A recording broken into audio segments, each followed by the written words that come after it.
पूछा कला सही कहने लगे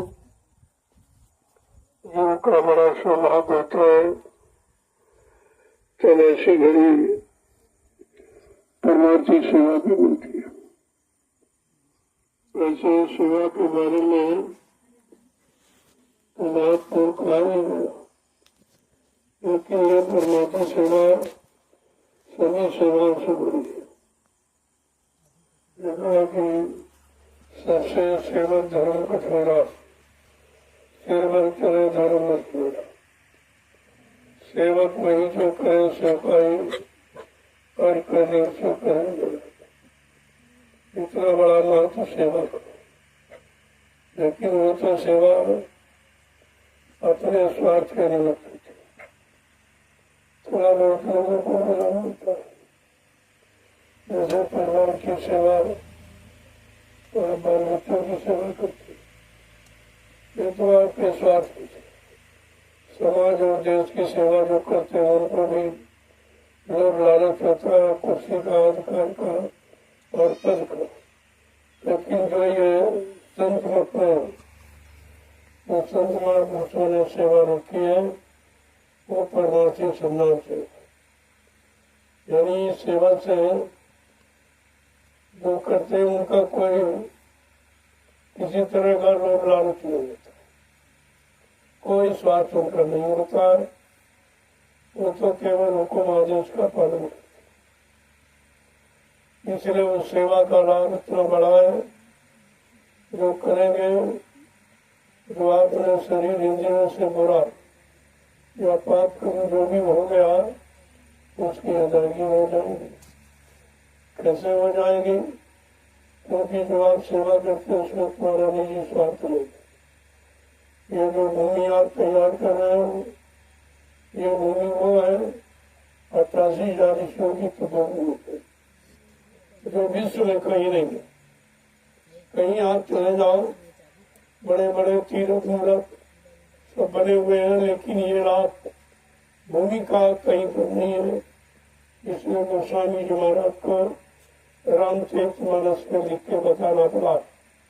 ये भूमि वो भूमि है तीर्थवर नैमिष विख्याता, अति पुनीत साधक सुजाता। ये नैमिषारण्य तीर्थों का महातीर्थ है, अति पावन पवित्र है। इसका लाभ किसको मिलेगा? कहते पंडा पुजारियों को नहीं, स्वार्थी लोभी लालचियों भोगी विलासियों के नहीं, साधक सुखदाता। जब इस भूमि पर किसी संत के साधक नाम की साधना करेंगे उनको इस भूमि का लाभ मिलेगा। यहाँ कितने गांव बस गए, कितने शहर कस्बे बस गए, लेकिन जो लाभ यह 88,000 ऋषियों की तपोभूमि का है वो लाभ किसी को नहीं मिला। उस लाभ को पाने के लिए इसी जमीन का चुनाव किया गया। जमीन तो हिंदुस्तान में बहुत है, कहीं नहीं जा सकती थी, तो ये जंगल को खरीदा जा रहा। ये नाले और तरह तरह मतलब उबड़ खाबड़ ये जमीन क्यों नहीं जा रही, इसका कारण क्या है वो आप नहीं जानते। इसमें ऋषि मुनियों की तपस्या का लाभ छिपा हुआ है। इन जंगलों में, इस भूमि में 88,000 ऋषियों की तपस्या का लाभ छिपा हुआ है। वो लाभ किसी संत के साधक के लिए लिखा, सबको नहीं मिलेगा। खेती करने वाले, मकान बनाने वाले, गांव बसाने वाले, शहर कस्बा बसाने, इनको नहीं मिलेगा। इसको मिलेगा साधक सुखदाता, साधकों को सुख देने वाली, शांति प्रदान करने वाली, सर्व रोग निवारण ये धरती है, ये ऋषि मुनियों की है। इसलिए धरती का चुनाव किया गया और आप इस भूमि को समतल बना रहे हो।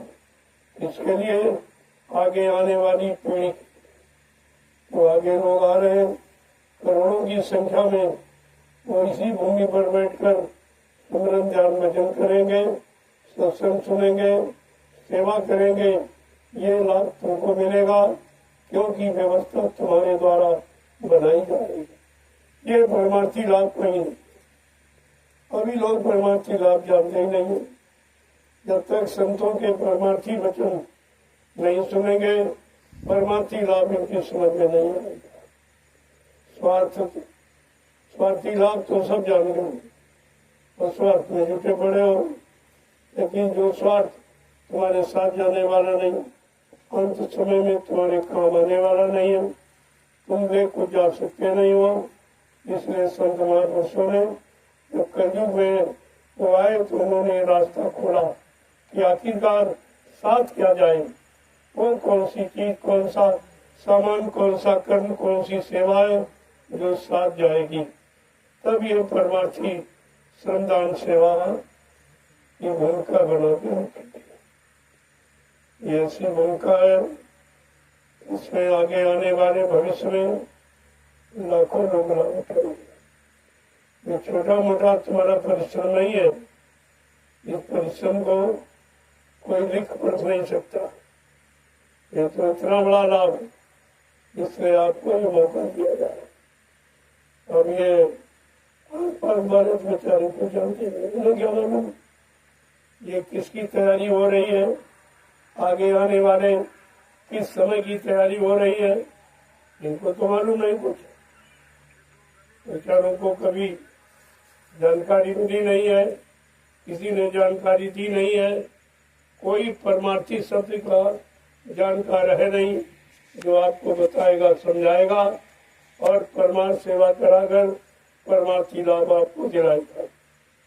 इसलिए जो समय से आप कर रहे हो ये बहुत ही महत्व। दुनिया के लोग देखते रह जाएंगे, तुम धीरे से अपना काम बना लो। अगर यहाँ के लोग जगा दिए जाए तो तुम्हें बैठने की जगह नहीं मिलेगी, फिर तुमको ये लाभ नहीं मिलेगा, ये सब लाभ लूट ले जाएंगे। तो उनको बाद में रखा, जब कुदरत की मार पड़ेगी तो इसको चुटकी में जाते भागते चले जाएंगे। अभी समझाने बताने से नहीं, जैसे कुदरत ने मार लगाई भागते चले जाएंगे, लेकिन उस समय ये सेवा नहीं मिलेगी, न इस सेवा का लाभ मिलेगा। केवल पछता के रो के आंसू बहा के रह जाओगे। अभी मौका है, अभी समय है, तो तुम्हारी समझ में नहीं आ रहा। क्यों समझ में नहीं आ रहा? विनाशकारी विपरीत बुद्धि, जब जिनका पापों का घड़ा भर गया, गंदे खान पान, गंदे कर्मों का, हिंसा का, चोरी डकैती का, बलात्कार का, झूठ छल बेईमानी का जो गड़ा भर गया है वो फूटने को। जब ये गड़ा फूटने को होता है तो मानव की बुद्धि विपरीत दिशा में चली जाती। जब जैसी हो तप्यता तब तैसी मति होए, काल रेख की लेख को मेट सके देखो।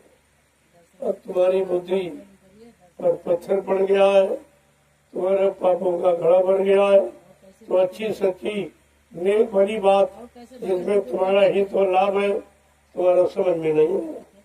महापुरुष बराबर दया करते ही रहते, वो तो समय मौका सबको देते। उनके यहाँ कोई गरीब अमीर नहीं, कोई छोटा बड़ा, कोई पढ़ा लिखा अनपढ़ नहीं है, कोई स्त्री पुरुष नहीं। उनके यहाँ तो एक जीवात्मा का रिश्ता है, वो सबके साथ समान रूप से होता है।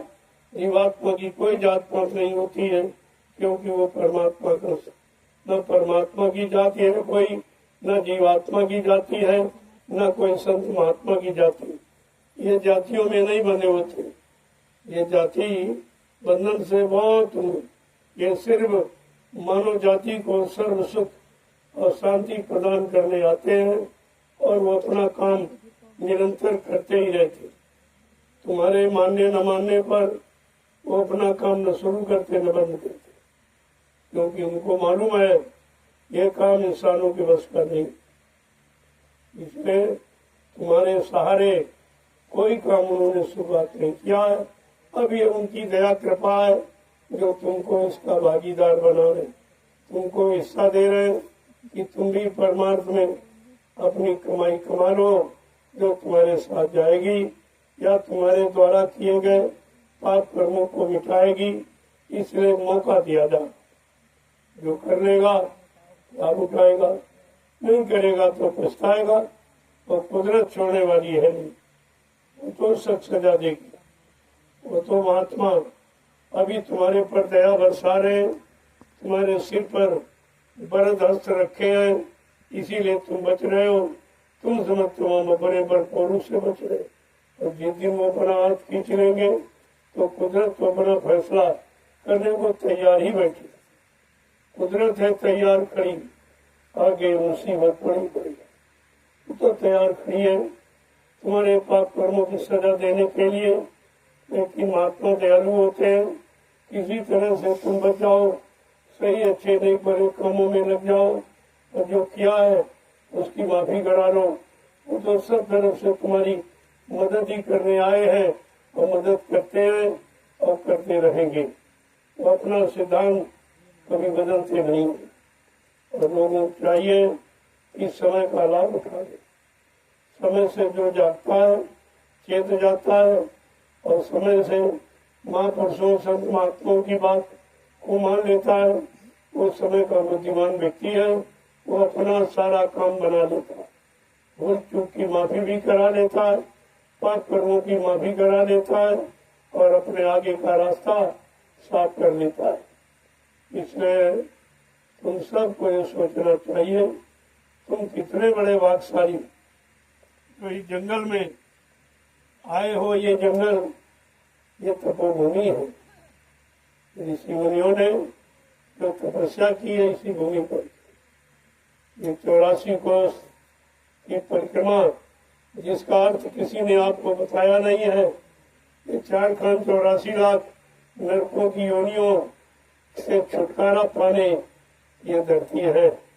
यहाँ पर जब कोई संत महापुरुष आएगा वो तुम्हें इनसे छुट्टी दिलाएगा। वो 4 खान 84 लाख नरकों की योनियों से मुक्त कराएगा। नहीं तो 84 कोस गिनती में दौड़ते भागते रहोगे, लेकिन 4 खान 84 लाख नरकों की योनियों से छुटकारा नहीं मिलेगा। वो इससे छुटकारा थोड़ी मिलता है। पैदल चलो, घूमते रहो और दौड़ते रहो, चक्कर मारते रहो, इससे चक्कर नहीं खत्म होता। तो जो संत महापुरुषों ने रास्ता निकाला, जो नाम की कमाई का रास्ता उन्होंने दिया है, वो भी कलयुग में जगाए नाम था, अन्य युगों के नाम से नहीं। कलयुग में जो नाम जगाया गया कलयुग के जीवों के लिए, उस नाम से कलयुग के जीवों का काम होगा, उनको सुख शांति मिलेगी, उनके किए हुए पापों को रिहाई और छुट्टी मिल जाएगी। तो आप ऐसी भूमि पर आए हो, बड़ी लगन के साथ सेवा करो। कोई आए ना आए, कहे न कहे, लेकिन तुम अपनी सेवा में मुस्तैदी के साथ, क्योंकि सेवा का छोड़, इस सेवा कर तो मजदूरी नहीं है। इस सेवा कर रुपए पैसे धन दौलत सामान नहीं है, मान सम्मान अधिकार नहीं है। इस सेवा का अर्थ है परमार्थी लाभ।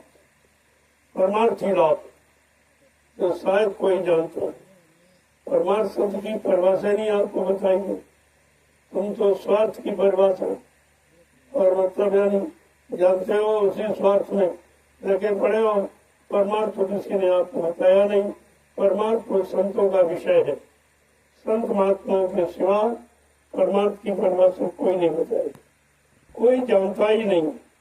इसीलिए सब स्वार्थ में लगे, कोई परिवार के स्वार्थ में, कोई समाज के स्वार्थ में, कोई देश के स्वार्थ में, कोई गद्दी के स्वार्थ में, कोई पद के लालच में, यानी मतलब इसी स्वार्थ में लगे। और ये स्वार्थ तुम्हारे साथ जाएगा नहीं, ये तो यही रह जाएगा। जो ये परमार्थी सेवा कर रहे हो, ये तुम्हारा साथ देने वाले। जो बुरे पाप कर्मों से माफी मिल जाएगी, रास्ता साफ हो जाएगा, फिर आपको कोई रोक टोक नहीं सकता।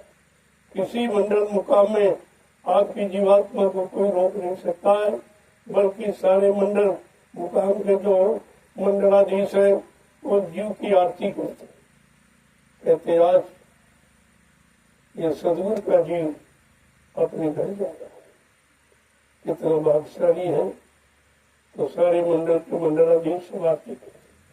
हमको वो ये कह रहे हमको ये सौभाग्य मिलेगा मृत्यु लोक मंडल में जाने का, मानव शरीर पाने का, मानव शरीर के जानकार संत महात्माओं के मिलने का, उनकी दया का, उनके द्वारा जगाए नाम की युक्ति मिलने का, ये अधिकार कब मिलेगा? वो भी सोचते हैं। ब्रह्मा जी, विष्णु, शंकर सब सोचते हैं, और तुमको ये कुछ राज मालूम नहीं। तुमको तो बताया गया है ये बीच वाले सब, अरे बीच वाले तो बीच तक पहुंचाए, और तुमको अपने घर जाना।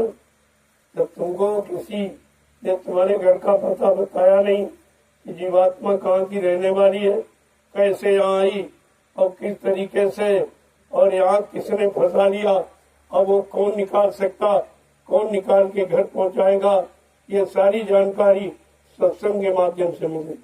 ये कथाओं के माध्यम से नहीं, किंवदंतियों के माध्यम से नहीं, किससे कहानी के माध्यम से नहीं, कोई शारीरिक क्रिया आपने सीख ली, उससे भी ये कोई काम नहीं हो सकता। शरीर की क्रियाएं शरीर तक संबंधित है, जीवात्मा का उनसे कोई सरोकार नहीं। और आपको जीवात्मा जगाने वाली युक्ति चाहिए, जीवात्मा जगाने वाली भक्ति चाहिए, लेकिन आप तो शारीरिक इंद्रियों की भक्ति करते हो, और वो थोड़ी बहुत शक्ति मिल जाएगी, और उसी से किसी को श्राप और किसी को आशीर्वाद इसी में खत्म कर देते हो, फिर खाली के खाली रह जाते, क्योंकि ये राज किसी को मालूम नहीं है।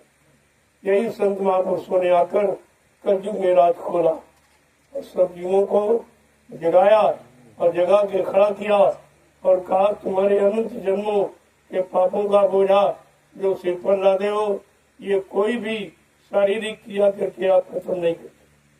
चाहे पूजा पाठ हो, चाहे तीर्थ व्रत हो, हवन जप यज्ञ, गंगा स्नान, तीर्थ मुहूर्त, ये कुछ भी हो, ये जीवात्मा पर तो हृदय कर्म कर जाकर कोई उतार नहीं सकता, ये उनका काम नहीं, और आपको यही तक सीमित है।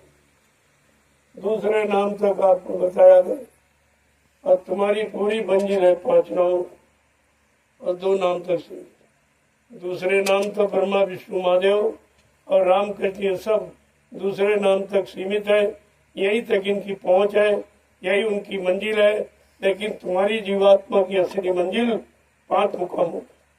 जब 5 मुकाम को क्रॉस करोगे तब अपने घर पर आप पहुंचोगे।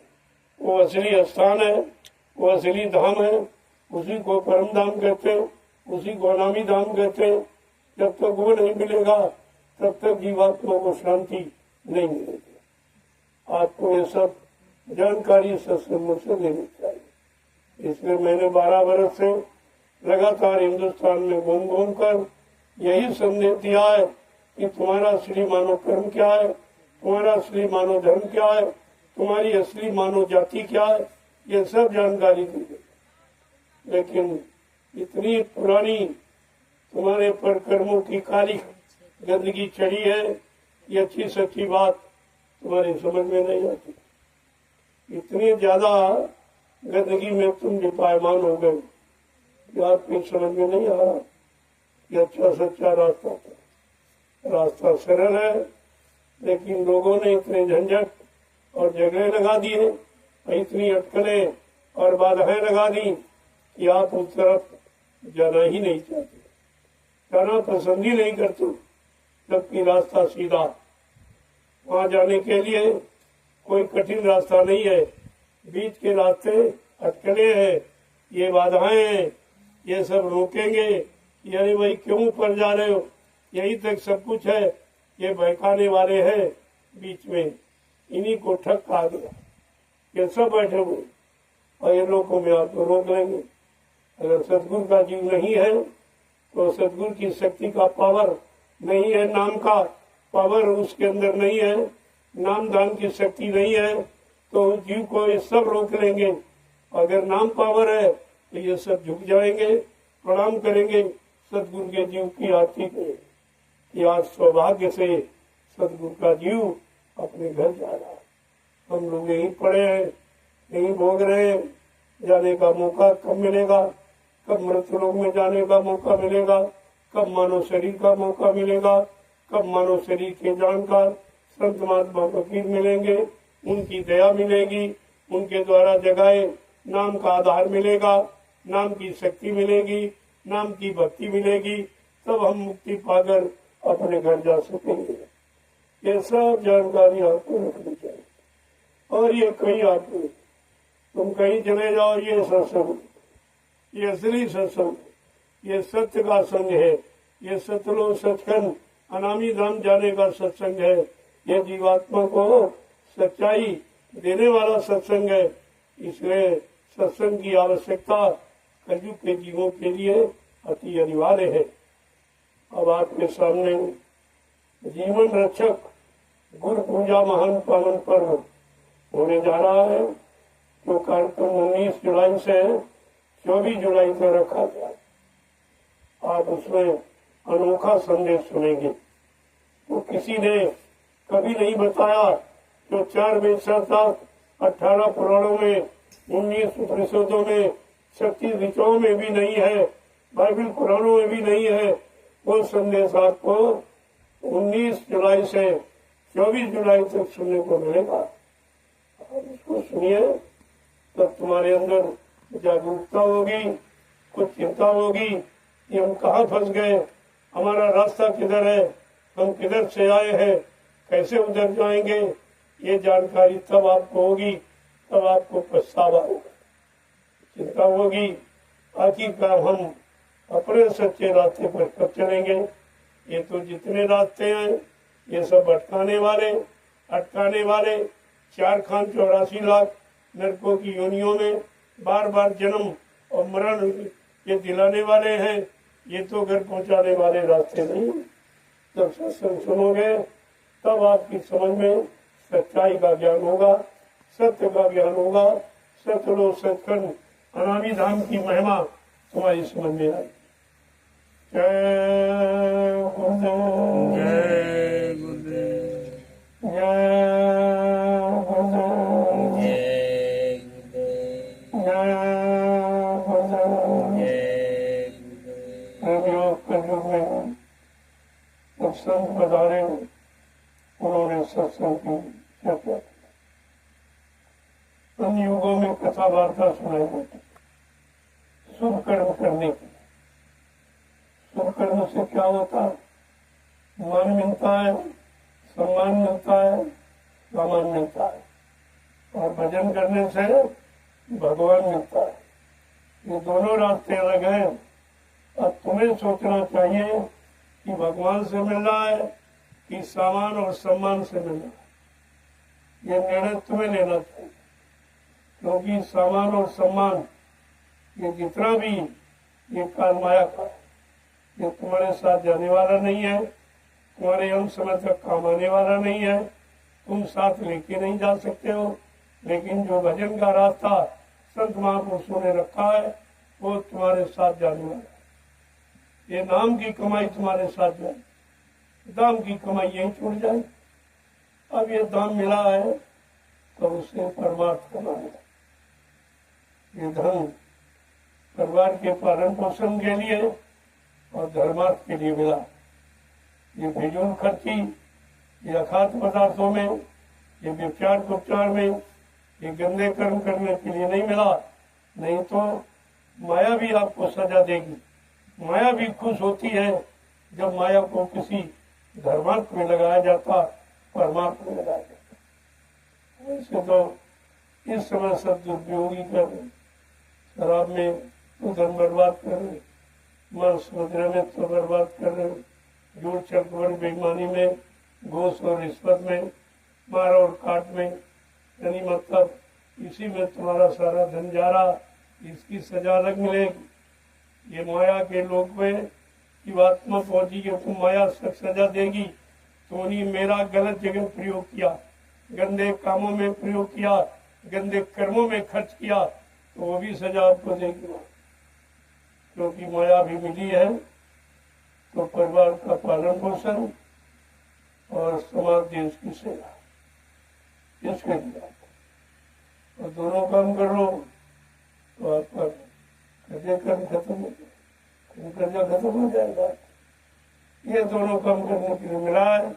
लेकिन अभी तक ये सत्कर्म के बारे में किसी ने आपको बताया ही नहीं। कि माया का खर्चा कहाँ करना, प्रयोग कहाँ करना चाहेगा, क्योंकि माया भी आपको एक अच्छे काम के लिए मिली।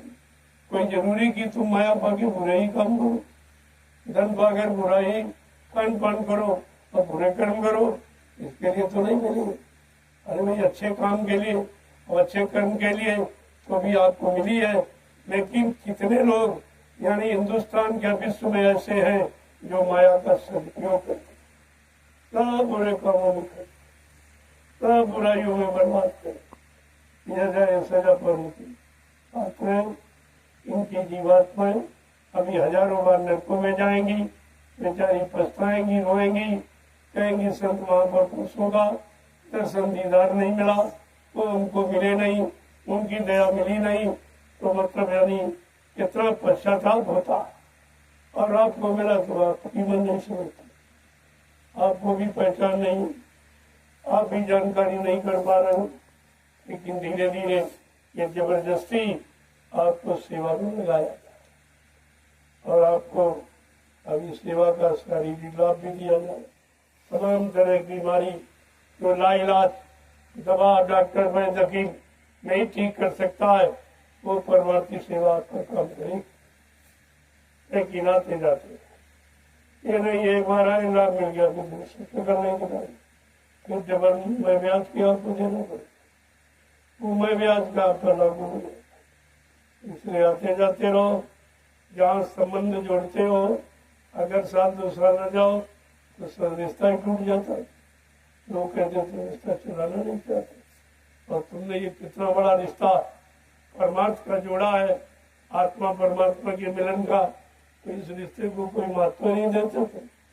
कभी आए कभी नहीं आए, कभी गायब हो गए सारों नहीं आए, तो रिश्ता ऐसे रहेगा, ऐसे रिश्ता मजबूत रहेगा, ऐसे भाव विचार तुम्हारे मजबूत रहेंगे और तुम मजबूती से टिक पाओगे और लाभ प्राप्त कर पाओगे।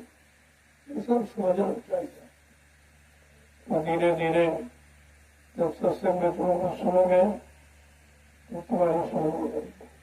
अब की बार विशेष सत्संग 19 जुलाई से 24 जुलाई तक जो जीवन रक्षक गुरु पूजा महान पर्व पर यह कार्यक्रम आध्यात्मिक सत्संग का होने जा रहा, ये बड़ा जीवन होगा।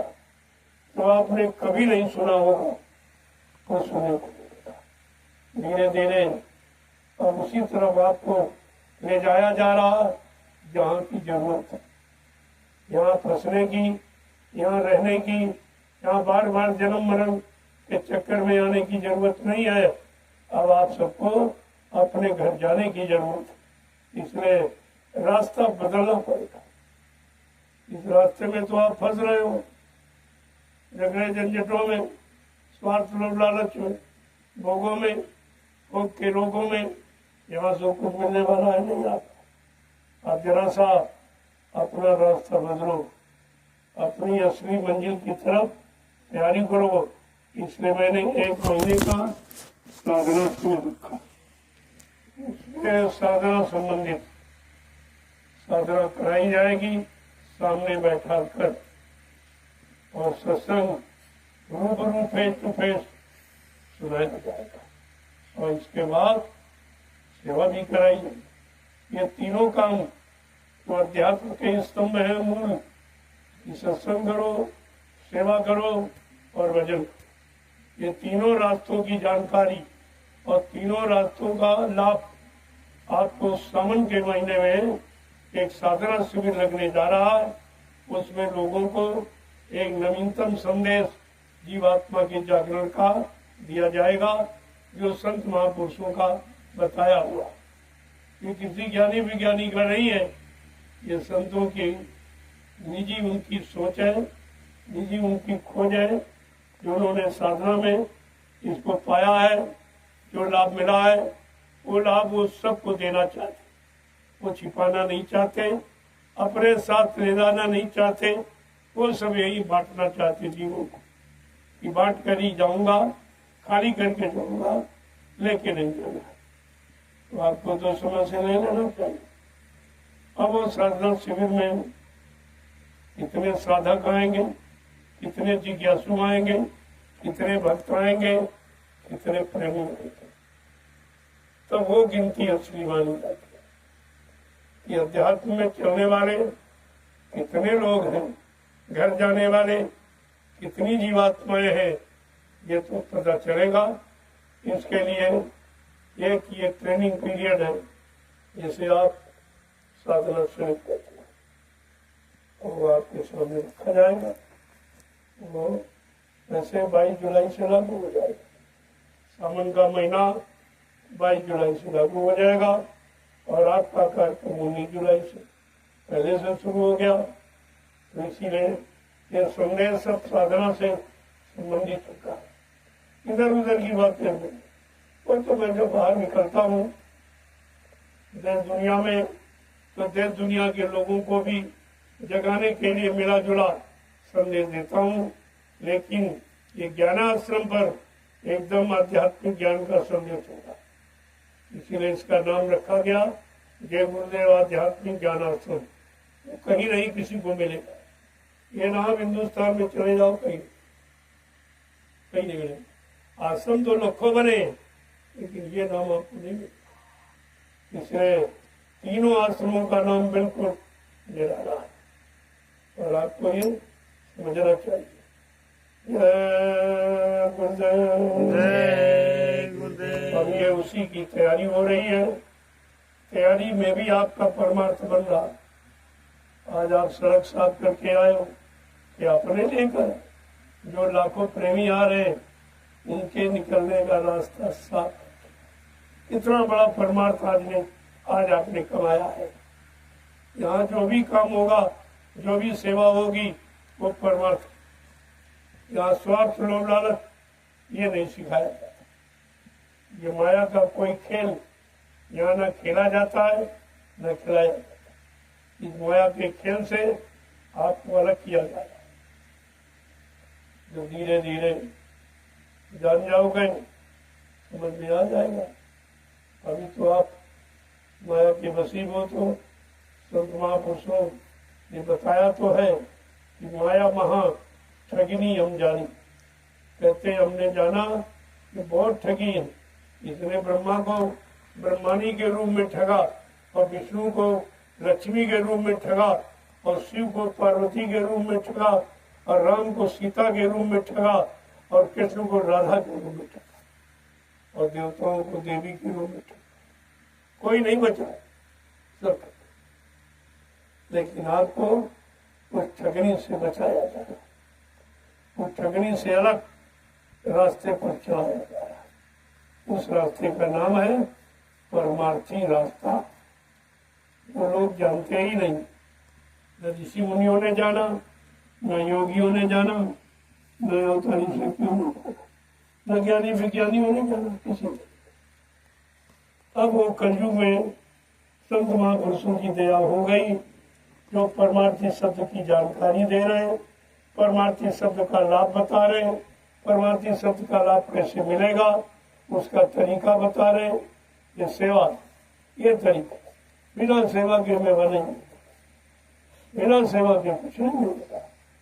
और वो सेवा तो तुम्हारे जीवन को बदल देगी, तुम्हारी योनि को बदल देगी और 4,84 लाख नरकों की योनियों से छुटकारा दिला देगी।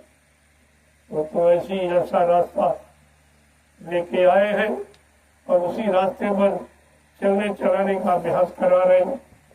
धीरे धीरे धीरे धीरे आपके शरीर से जितना पसीना निकलेगा उतनी बीमारी निकल रही है। अरे भाई डॉक्टर वैद कहता है कि बुखार आ गया तो टीके चमड़े पे ना और कमर मार के सो जाओ, जहाँ पसीना आया बुखार उतर गया।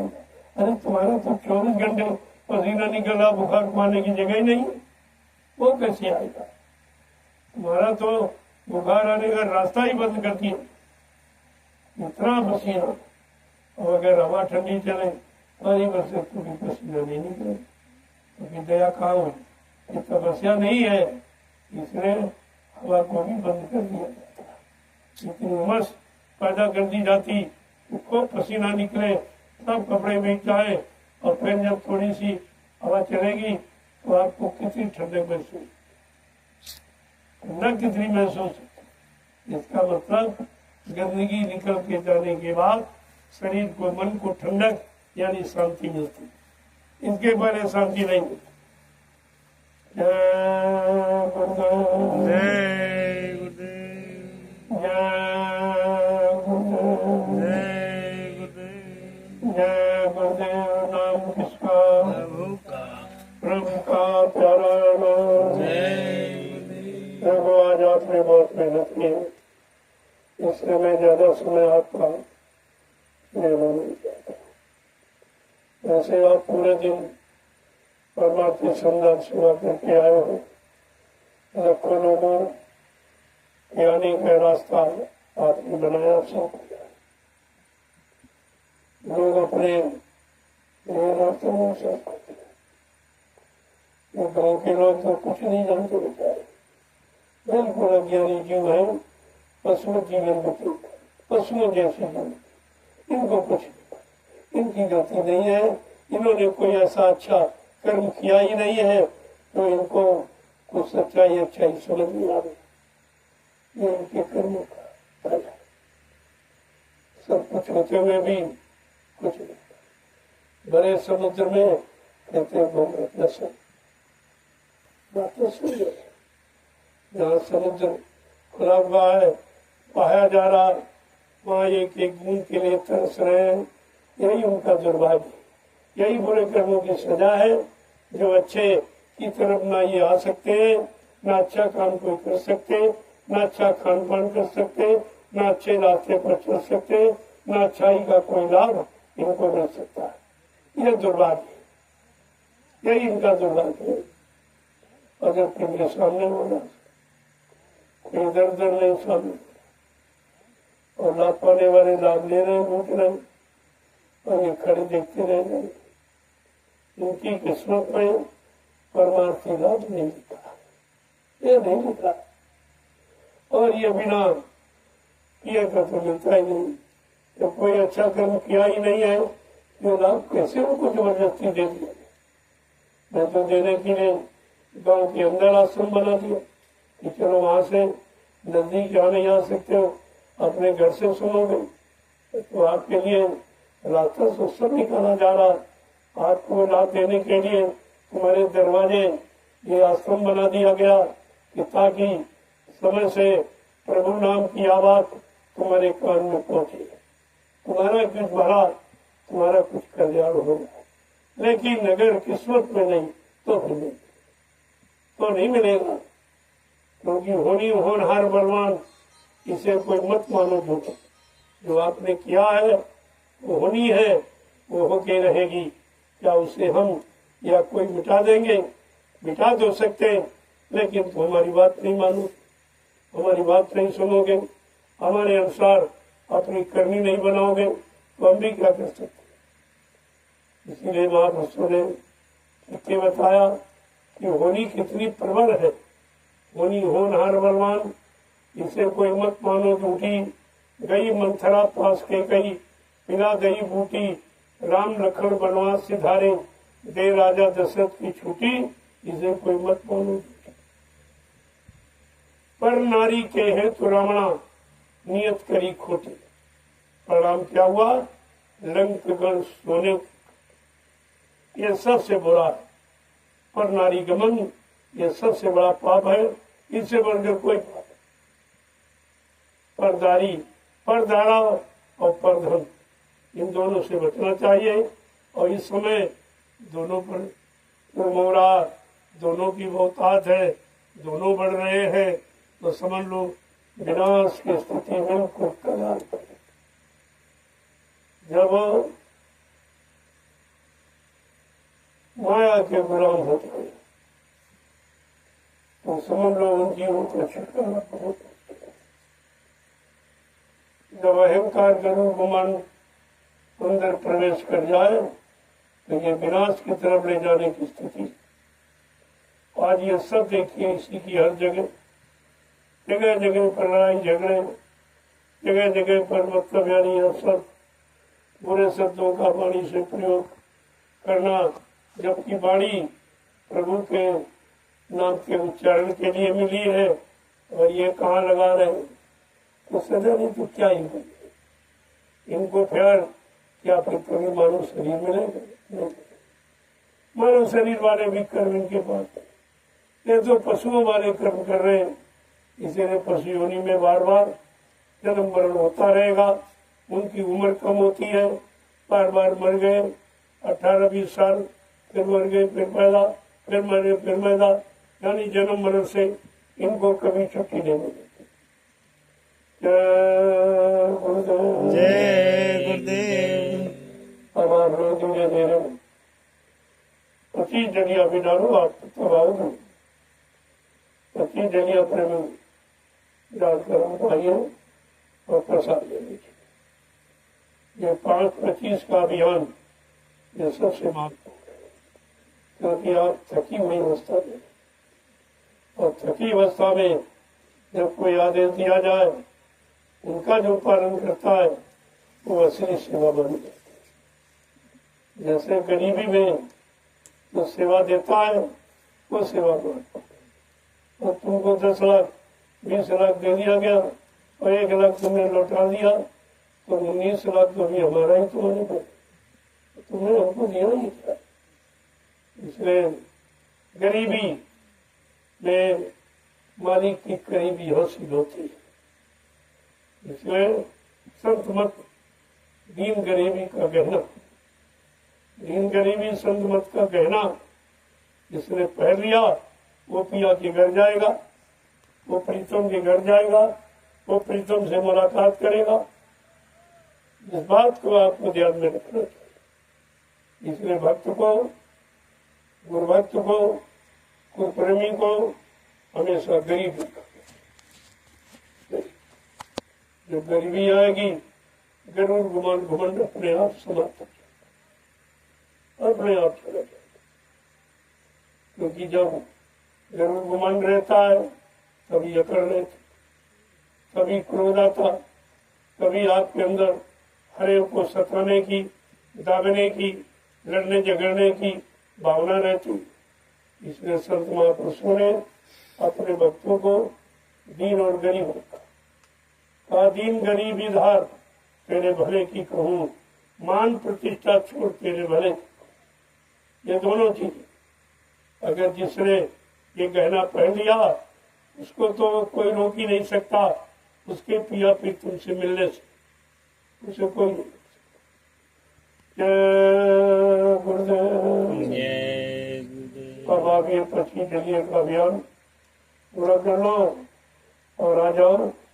आज की सेवा का जो प्रसाद करो, सेवा के बाद जो प्रसाद मिलता है वो दवा का काम असली दवा है।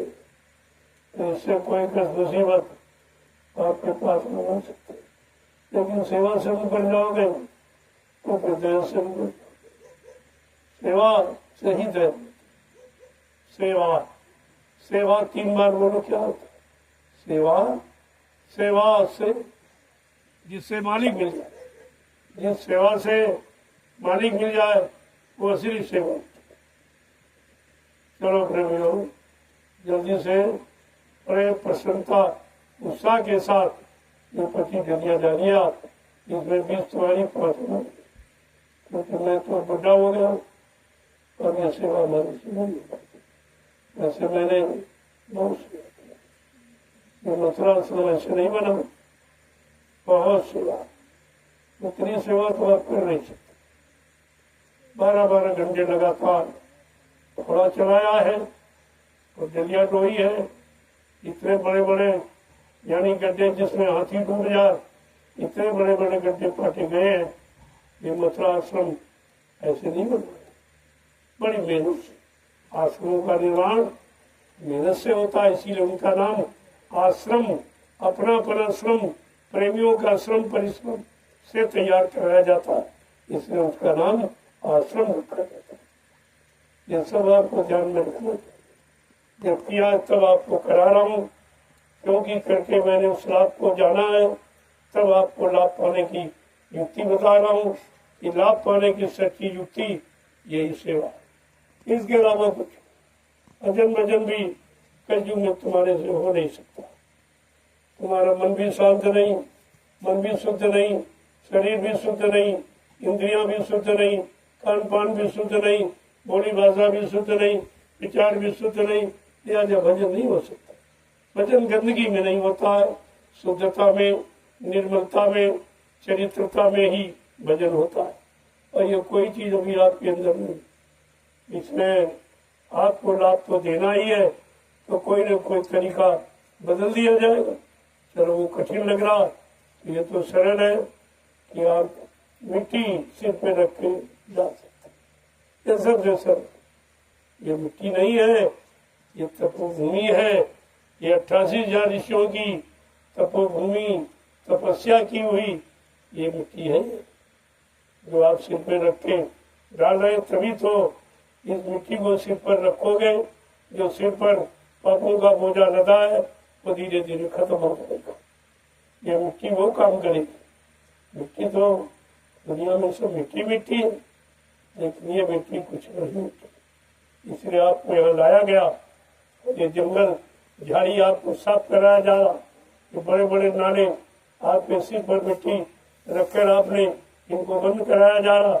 ये छोटी मोटी चीजें जो इंसानों के बस की नहीं। तभी मैं आपसे कहता हूँ, ये काम नहीं इंसान का, ये काम है प्रभु का। प्रभु की दया तुम्हारे पर हो रही, इसलिए तुम्हारे अंदर शक्ति आ गई है, सेवा भाव आ गया, तो तुम ये काम कर रहे हो। ये तुम्हारे बस का भी नहीं था। बिना दया के कुछ नहीं कर सकते। ये दया ही आपसे काम ले रही है।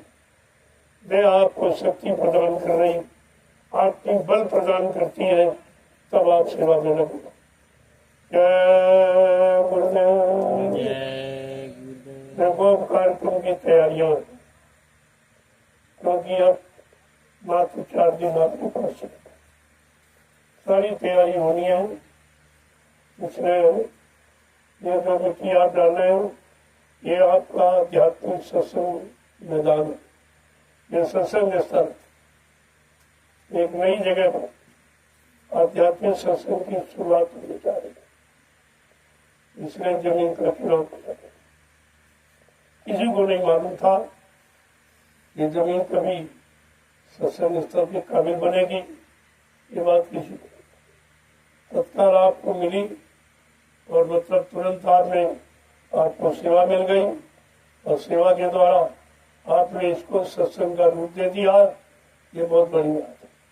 और यहीं पर आध्यात्मिक सत्संग चर्चा होती है जो सारे हिंदुस्तान क्या ये विश्व में फैलेगी, क्योंकि अपनी बार विदेश के लोग भी आए, उनको भी खबर लग गई है। ये जो बच्चे यूट्यूब के द्वारा जो सीधा प्रसारण कर रहे हैं, ये सारे विश्व में जा रहा, लोगों को ये जानकारी मिल रही है कि ये तो काम हिंदुस्तान में कहीं नहीं, ना कोई राजनीतिक करने वाला, ना कोई धार्मिक संदेश सुनाने वाला, कथा वार्ता सुनाने वाला, ये तो काम कोई नहीं कर रहा, ये संदेश कोई नहीं दे रहा, और ऐसी सेवा किसी ने न कराई है न कोई करा पा रहा। ये अजीबोगरीब परिवर्तन है, और लोग नहीं समझ पाएंगे और परिवर्तन हो जाए। पहले भी आपसे कहा था कि सत्संग करते करते परिवर्तन करके दिखा दिया जाए। अभी वो परिवर्तन मारकाट हिंसा का नहीं, ये कलयुग का परिवर्तन है और संत सद्गुरु की दया का परिवर्तन। इसलिए दयालु कभी मारकाट हिंसा नहीं करते, वो रहम करते। इसलिए वो अपनी वैचारिक क्रांति के द्वारा हिंदुस्तानी ने सारे विश्व में परिवर्तन करके दिखा दिया। आप थोड़ा सा इंतजारी करिए, क्योंकि परिवर्तन बगैर इंतजारी के होता ही। इनको आप भगवान कहते हो, जो देशी प्रदेशी परिवर्तन के लिए आए।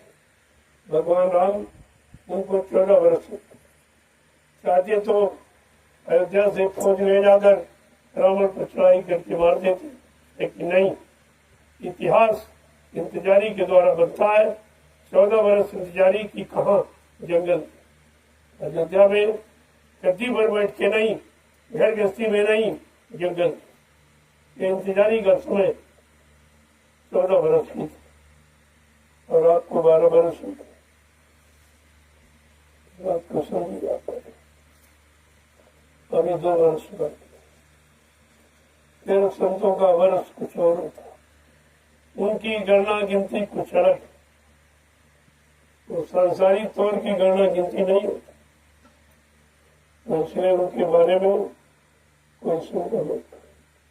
उन्होंने कार्य नहीं, मैंने परिवर्तन का सारा मसाला बना दिया, लेकिन तुम तो उसके काबिल बनो। जिस दिन तुम उसके काबिल बन जाओगे ये सब तुमको सौंप दिया जाएगा। और काबिल कैसे माना जाता? अगर बच्चा साल भर पढ़े और अगर इम्तिहान न हो तो वो अपने आप को काबिल नहीं कर सकता। काबिल कौन बनाता है? परीक्षा पर, माने दूसरे की इच्छा पर निर्भर। परीक्षा के बगैर कोई काबिल नहीं माना जाता। इसलिए एक छोटी सी परीक्षा हुई और कोई काबिल नहीं निकला कि जिसके सिर पर ये सज्जू का सेरा बांध दिया जाता। सब आश्रम छोड़ के भाग गए, सब गुरु को छोड़ के भाग गए। यानी मतलब कोई ऐसा गुरु भक्त नहीं निकला जो अपने गुरु को समझता और गुरु की महिमा को जानता और गुरु की शरण में दृढ़ता से पढ़ा देता। ऐसा कोई नहीं निकला। तो फिर ये सेरा सज्जू को किसके सिर पर बांध? आपके जो दे रहे हैं वो देर तो हमारे तुम्हारे में है, उनमें देर कुछ है। महापुरुष के यहाँ कोई देर नहीं है, देर तो हमारे तुम्हारे बनने में है कि जितनी जल्दी अच्छे सच्चे ईमानदार चरित्रवान शाकाहारी सदाचारी ब्रह्मचारी बन जाओ उतनी जल्दी ये काम शुरू हो जाए। जय गुरुदेव। अब ये समय जंगलों में छिपने का, मैं उनसे भी प्रार्थना कर रहा हूँ जिन्होंने कलयुग की महिमा को नहीं समझा। ये कलयुग की नियम, ये कलयुग की वसूल नहीं। अब आपको छिपना नहीं है, समाज में खुलकर समाज को नई दिशा देनी है, समाज को सत्य मार्ग पर चलाना है। ये काम आपका। छिपकर बैठ गए जंगल कंदरा गुफाओं में, ये सतयुग त्रेता द्वापर नहीं है, ये कलयुग। कलयुग के लिए ये कहीं नहीं लिखा। स्वयं अच्छे बनो और समाज को अच्छे बनने का रास्ता दिखाओ। स्वयं अपनी आत्मा का कल्याण करो और तमाम आत्माओं को कल्याण के रास्ते पर चलाओ। ये तुम्हारी जिम्मेदारी। ये छिपकर चोरों की तरह और कायरों की तरह बैठ जाओगे तो सजा पाओगे आप, क्योंकि कलयुग के विधान में नहीं। पहले कलयुग का विधान पढ़िए। जय गुरुदेव। दूसरे में सभी भेदधारी, ताली बार रखने वाले, लाल पीले कपड़े पहनने वाले, मैं सबसे प्रार्थना अपील गुजारिश करता हूँ कि अपने कलयुगी धर्म पर आ जाओ और कलयुग की महिमा को समझो और कलयुग का परिवर्तन होने जा रहा उसमें अपना हिस्सा ले लो। तुम भी दया के पात्र बन जाओ तो आपके लिए अच्छा रहेगा। इसीलिए खुलकर मैदान में संदेश दिया गया, सब जगह सुना दिया गया, अब जंगलों में सुनाया जा रहा है। इनमें भी जीव है। ये पेड़ पौधे जो आप काट रहे हो ये भी आप हत्या कर, इनमें भी जीवात्मा, इनको काटने का अधिकार नहीं है। इनको कोई जरूरत हो तो आप उनसे मांग, वो तुम्हारी जरूरत पूरी करेंगे, लेकिन तुम जड़े से समाप्त कर दोगे ये हिंसा मानी जाएगी। काम ले सकते हो, लेकिन जो हर बार पौधा मतलब अपने में शक्ति रखता है यानी पौधा बनाने की, उसके काटने में तो फिर तैयार कर देगा। लेकिन जो जल समूह से नष्ट हो जाने के बाद दोबारा कभी नहीं वो शरीर पाता है या दे पाता है, ये पाप है, ये पाप है, ये जुर्म है। पहले बात को समझ लो, समझ लोगे तो काम बन जाएगा, नहीं समझोगे तो फंस जाओगे, उलझ जाओगे, नुकसान हो जाएगा। गुरुदेव। जय जल्दी से 25 जलियों का अभियान पूर्ण और आ जाओ, आज का प्रसाद ले लो, क्योंकि आपने आज ज़्यादा मेहनत की। सुबह आप चले गए थे, ये पूरा रोड आपने साथ दिया। ये तो गांव वालों का कर्तव्य है, गांव के प्रधान का कर्तव्य है, लेकिन ये बेचारे सो रहे, इनको कुछ पता ही नहीं है क्या होने जा रहा। ये भी सजा की पात्र, यहाँ माफी हो जाएगी, भगवान के दरबार में आपको माफी नहीं मिली। आपको अधिकार दिया गया, आपको जिम्मेदारी दी गई। एक जिम्मेदार होकर अगर तुम कुछ नहीं कर रहे हो तो फिर तुम्हें सजा मिली। जब यात्री कहीं से गुजरते हैं तो लोग उनका रास्ता साफ करते, उनके रास्ते पर पानी छिड़कते, महिलाएं उस रास्ते को अपनी धोती के आंचल से साफ करते। ये प्रथा है हिंदुस्तान की, ये धार्मिक लोगों की पहचान है। लेकिन तुम्हारे जैसे राक्षस तो कहीं कहीं पैदा होते हैं। पहले एक ही राक्षस था, अब तो कोई गिनती ही नहीं, क्योंकि धर्म के रास्ते में एक बाधक था रावण, इसका तो विनाश हो गया। अब तो इतने रावण हैं, घर घर हैं, गांव गांव, यानी कितने राम होने चाहिए जो इनका विनाश हो। लेकिन अब की बार वो विनाशकारी राम नहीं है, वो दया देने वाला, वो उद्धार कल्याण करने वाला। इसलिए कलयुग की महिमा अनोखी। जय गुरुदेव। जय गुरुदेव।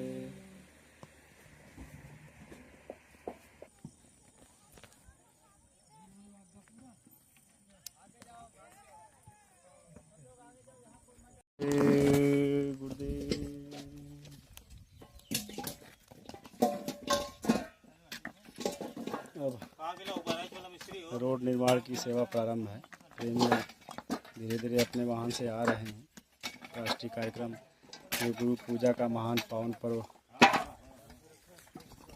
19 जुलाई से 30 जुलाई तक रखा गया है। बारिश से ये रास्ते खराब हो चुके हैं, बड़ी गाड़ियां नहीं आ पाएंगी, इसलिए इसमें ईंटों के टुकड़े डालकर रास्तों को मजबूत किया जा रहा है कि अपने प्रेमियों के वाहन आराम से अपने आश्रम पे आ सकें। ये सभी प्रेमी भाई रोड निर्माण सेवा में लगे हुए हैं सुबह से ही।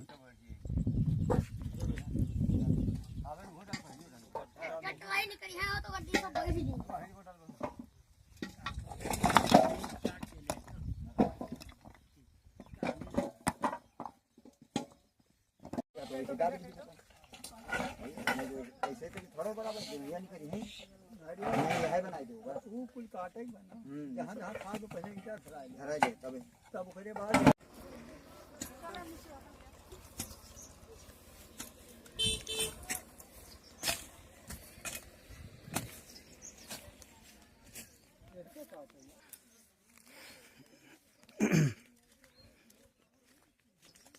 दोपहरी की धूप में कड़ी धूप है, सभी प्रेमी भाई बहन